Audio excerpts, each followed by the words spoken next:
நம்மளே ஸ்டாம்பை பாக்குறது இல்ல. So you're saying இந்த கொரியர்லாம் வந்து நம்ம ஸ்டாம்ப்ஸ் எல்லாம் யூஸ் பண்றது இல்ல. ஓவராலா வீட்டுக்கு வர மெயில்ஸும் குறைஞ்சிருச்சு, நோட்டிபிகேஷன்ஸ்லாம் டிஜிட்டலா வந்துருச்சு. போஸ்ட் ஆஃபீஸ்ல கூட there is no mandate that you have to use the stamps. இப்ப இருக்க ஜெனரேஷன்றவங்க வந்து ஸ்டாம்பே பார்த்தது இல்ல. So வணக்கம், welcome to yet another episode of number 38 podcast. இந்த ஸ்டாம்ப் கலெக்ஷன் philately அப்படின்னா என்ன? What is philately? Is it just stamps? philately வந்து உங்களுக்கு எட்டிமாலஜியா பாத்தீங்கன்னா வேர்ட் வந்து இட்ஸ் philatelian வரும். phila is love, atelia is no tax, so love of no tax, basically Love of no tax. No tax. Basically காசு கொடுக்கறது பதிலா நம்ம stamp போட்டுறோம். Okay. ஸோ காசுன்ற கான்செப்ட் இதை ரெட் பண்ணி வந்துச்சு. ஸோ அந்த மீனிங் அப்படி வருது. Okay. So basically philately is collection of stamps. It's the hobby of collection of Stamps. Okay. So that is philately.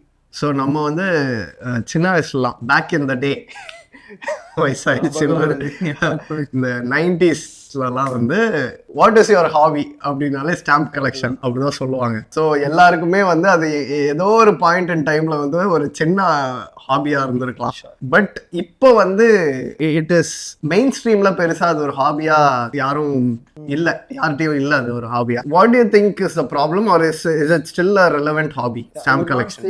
இல்லைன்று I would say அப்ப வந்து இருந்த அளவுக்கு காமனா இந்த ஹாபி இல்ல. Still there are people who collect, still there are people who pursue the hobby. But நீங்க சொன்ன மாதிரி மேபி இப்ப டாப் 10 ஹாபிஸ்ல இது வந்து மக்களுக்கு வருமான்ற வந்து it's a question mark. A number of people involved in other hobbies might be more than this hobby is a better way I would put it. இப்ப நீங்க கலெக்டபிள்ஸா பாத்தீங்கன்னா one of the reason is anything ஒன்னு வந்து அந்த இண்டஸ்ட்ரியா promote பண்ணணும், ரெண்டாவது மக்களுக்கு relevance இருக்கணும். இப்ப காமிக் புக் வந்து ரெலவெண்டா இருக்குன்னா அதுக்கு வந்து காரணம் வந்து ஹாபி மட்டும் காரணம் இல்ல. The rise of comic book movies and the ascent of Marvel which ended up translating into this. அதே மாதிரி வந்து இப்ப ஆர்ட்டும் பாத்தீங்கன்னா முன்னாடிலாம் நம்ம வந்து எவனுக்கு நல்லா வரைய தெரியுமோ, எவனுக்கு நல்ல ஆர்ட் வருமோ அவன் மாத்திரம் தான் காஸ்ட்லி சப்ளைஸே வாங்குவாங்க. வேற யாரும் அந்த பக்கமே போக மாட்டாங்க.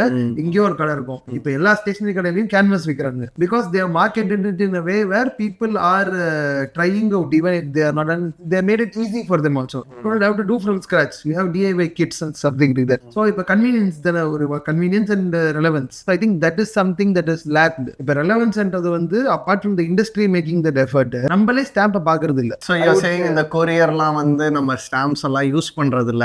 ஆமா, இப்ப போஸ்ட் லெட்டர்லாம் போடுறது இல்ல. இந்த லெட்டர் குறைஞ்சு இருக்குன்றது வந்து ஒரு reason for number of mail குறையுது. ரெண்டாவது வந்து ஓவராலா வீட்டுக்கு வர மெயில்ஸும் குறைஞ்சிருச்சு, நோட்டிபிகேஷன்ஸ்லாம் டிஜிட்டலா வந்துருச்சு. Even if you are going through post office and not choosing to go through a courier, post office கூட there is no mandate that you have to use the stamps. நீங்க போஸ்ட் பாக்ஸ்ல இன்னைக்கு கூட நீங்க போஸ்ட் பாக்ஸ்ல போடுற ரொம்ப பேசிக் போஸ்டேஜ்க்கு stamp ஒட்டி தான் ஆகணும். ஆனா நீங்க வந்து ஒரு ஸ்பீட் போஸ்டோ ரெஜிஸ்டர் போஸ்டோ இல்லைன்னா ரெஜிஸ்டர் பார்சலோ இது எது போட்டாலும் ஸ்டாம்ப் யூஸ் பண்ணலாம். இல்லைன்னா நீங்க வந்து அவங்க பே பண்ணா ஸ்டிக்கர் ஒட்டிடுவாங்க. ஸோ யாருக்கும் இப்போ அன்லஸ் யூ ஆர் ஃபிலாட்டலிஸ்ட் நீங்க அதை செலவு பண்ணி ஸ்டாம்ப் வாங்கி அதை ஒட்டுற அந்த effort they are not ready to take. So and lot of people to be fair don't know that they can still stick stamps. So அப்போ வந்து இப்போ இருக்க ஜென்ரேஷன்றவங்க வந்து ஸ்டாம்பே பார்த்தது இல்லை. இப்போ ஸ்கூல் ஸ்டூடெண்ட்ஸோ இப்போ ஈவன் காலேஜ் ஸ்டூடெண்ட்ஸ் பர்சே அவங்களுக்கு ஸ்டாம்போட பயணம் என்னன்னு தெரியாது. இப்போ கம்பேரிட்டிவா நான் என்ன சொல்றேன், காயின்ஸ் அண்ட் நோட்ஸ் இன்னும் அதிகமாக பேர் கலெக்ட் பண்ணுவாங்க சொல்றேன். ஏன்னா still they are looking at coins, looking at notes. அது கூட இப்போ ஃபியூச்சர்ல வந்து டிஜிட்டல் மணியா ஃபுல் ஆயிடுச்சுன்னா அது எங்க போகணும்னு தெரியல. But I think that way is relevance. Second வந்து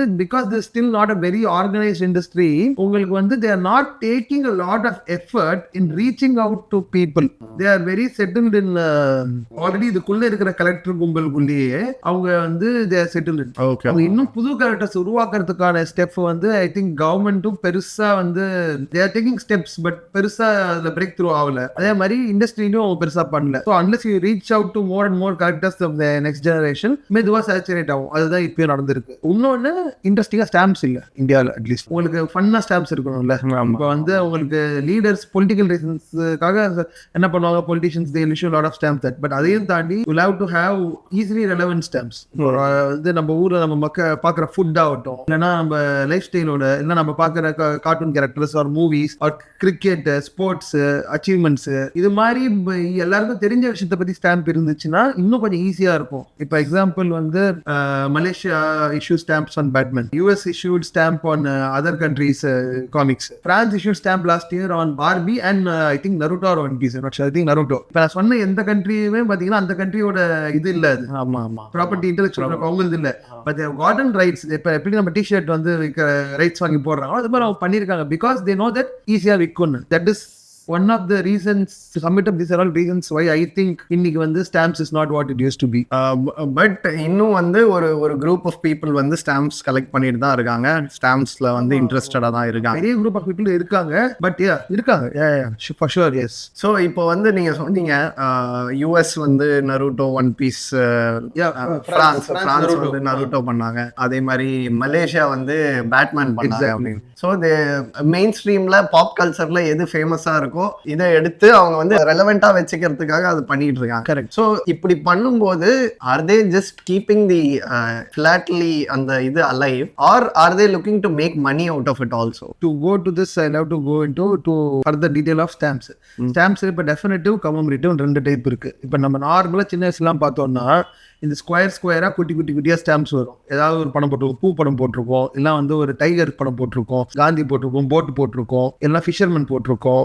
இது மாதிரி ஸ்டாம்ப்லாம் டெஃபினட்டிவ் ஸ்டாம்ப்னு சொல்லுவோம். அதெல்லாம் வந்து கொஞ்சம் கலரும் ரொம்ப கலர்ஃபுல்லாக இருக்காது, சின்னதாக இருக்கும். அது ஃபங்க்ஷனல் ஸ்டாம்ப்ஸ், அது வந்து போஸ்டேஜுக்காக மாத்திரமே விடுறது. அது வந்து மல்டிபிள் டைம்ஸ் வெளியிடுவாங்க, லார்ஜ் குவான்டிட்டிஸ்ல வெளியிடுவாங்க. அதே வந்து கமெமரேட்டிவ் ஸ்டாம்ப்ஸ் வந்து மக்கள் ஓரளவு கலெக்ட் பண்ண ஆரம்பிச்ச அப்புறம் கமெமரேட்டிவ் ஸ்டாம்ப்ஸ் விட ஆரம்பிச்சாங்க கவர்மெண்ட்ஸ். அது விடுறதே பார்த்தீங்கன்னா எப்படி எந்த ஒரு டிஃப்ரெண்டான ஒரு ஐட்டம் வந்து உங்களுக்கு கலெக்ஷன் பண்ணணும் என்ன பண்ணுவாங்க, கம்மி குவான்டிட்டியில் விடுவாங்க, கொஞ்சம் இன்ட்ரெஸ்டிங்காக டாபிக்ஸ் விடுவாங்க. அதே மாதிரி கமெமரேட்டிவ் வந்து ஏதாவது ஒரு டாபிக்கோ பர்சனோ ஈவெண்ட்டோ எனிதிங் டு கமெமரேட் அதுக்கு வந்து விடுவாங்க. அது கம்மி குவான்டிட்டியில் விடுவாங்க, ஒரே வாட்டி தான் விடுவாங்க. ஸோ இப்போ கமெமரேட்டிவ் ஸ்டாம்ப்ஸ் கவர்மெண்ட் விடுறதுக்கே ஒரு காரணம் என்னன்னா, for them it pose hobby of philately, ultimately it's selling point for them. இல்ல லைக் மூவி டிக்கெட். இப்போ ஒரு மூவி டிக்கெட் நீங்க நார்மலா வாங்கிட்டு என்ன பண்றீங்க, உள்ள போய் பாக்குறீங்க, இவனா ஒரு கலெக்டபிளா இருக்கிறப்ப நீங்க வாங்கிட்டு மின்ட் கண்டிஷன்ல இருக்கணும்னு நீங்க ஆசைப்பட்டீங்கன்னா you not even use it and you are holding it. கவர்மெண்ட்டுக்கு ப்ராஃபிட் தான். ஏன்னா வந்து அதை வந்து டிக்கெட்ன்றது உள்ள போய் பாக்குறதுக்கு. அதே மாதிரி ஸ்டாம்ப் பண்றது போஸ்டேஜுக்கான மணி. நீங்க அதை போஸ்டேஜுக்கு யூஸ் பண்ணாம வந்து நீங்க பண்றீங்கன்னா ஒரு பிரிண்டிங் காஸ்ட் மாத்திரம் தான். they don't have to carry the service, so it's advantageous for them. So of course government are printing this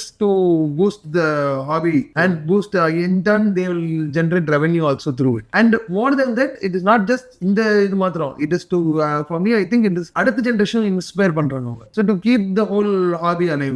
அதுல இதெல்லாம் தாண்டி இன்னொரு விஷயமும் இருக்கு. இட் இஸ் நாட் ஜஸ்ட் இப்போ நிறைய ஹாபிஸ் மேபி வந்து உங்களுக்கு நிறைய கலெக்டபிள்ஸ் பார்த்தீங்கன்னா வந்து ஆன்டிக் ஆர்டிஃபேக்ட்ஸ்லாம் நீங்கள் பார்த்தீங்கன்னா அது ஒரு ஸ்டோரி இருக்கும், இந்த ஸ்டோரி ஹிஸ்ட்ரி இருக்கும்ல. Stamps are similar, only differences antiques வந்து கம்மியாக குவான்டிட்டியில் விடுறாங்க. ஸ்டாம்ப்ஸ் இது மாதிரி விஷயங்கள்லாம் கவர்மெண்ட்ஸ் விடுறதால மாஸ் தான் பெரிய குவான்டிட்டியில் விடுற ஒரே ரீசனால மட்டும்தான் நம்ம கிட்ட வந்து அவ்வளோ ரேரான அவ்வளோ பழைய ஸ்டாம்ப்ஸ் கூட ஓரளவுக்கு அஃபோர்டபுள் ரேட்ல இருக்க முடியுது. So compared to other collectible they may not have that cultural value or the story that needs to be preserved. I would say okay, நீரை விட லைக் அது அந்த அளவுக்கு இருக்காது. அது வந்து கிரியேட் பண்ண ஸ்டோரியா இருக்கும். இருக்கிறத ரெப்ரசன்டேஷன் தான் ஸ்டாம்ப். கல்ச்சரோட ரெப்ரசன்டேஷன் ஆகட்டும், ஒரு ஹிஸ்டரியோட ரெப்ரசன்டேஷன் ஆகட்டும், அது மாதிரி அவங்க சொல்லப்பட வேண்டிய கதைகள். இப்போ இந்தியாவில் எத்தனையோ லீடர்ஸ் இருப்பாங்க, எந்த கட்டையெல்லாம் எடுத்துக்கலாம். ஊராப்பட்ட லீடர்ஸ், ஊராப்பட்ட சம்பவங்கள், ஊராப்பட்ட animals, wild life, millions of things to be told. But they choose something because they think there so much value. And இதை வந்து ஒரு ஹிஸ்டாரிக்கல் ஆர்டிஃபேக்டா அடிச்சிருக்காங்க. அடிச்சுட்டா இருக்கு, ஏதோ ஒரு பாயிண்ட்ல வந்து அவங்க சொல்லிட்டாங்க வெளியே. ஸோ அது மாதிரி ஒரு படத்துல ஒரு கதை வந்துருச்சுன்னா எல்லாருக்கும் தெரிய மாதிரியே ஸ்டாம்ப் வந்துருச்சுன்னா தெரியும். அந்த இப்போ ஒரு ஹாபி இன்கேஸ் இப்போ ஒரு ஹாபி அழியுதுன்னா அதோட இந்த இவ்வளோ பொட்டன்ஷியலாக இவ்வளோ சொல்ல வேண்டிய கதைகளும் அழியுது. So I think it has போத்ன்னு சொல்கிறேன்.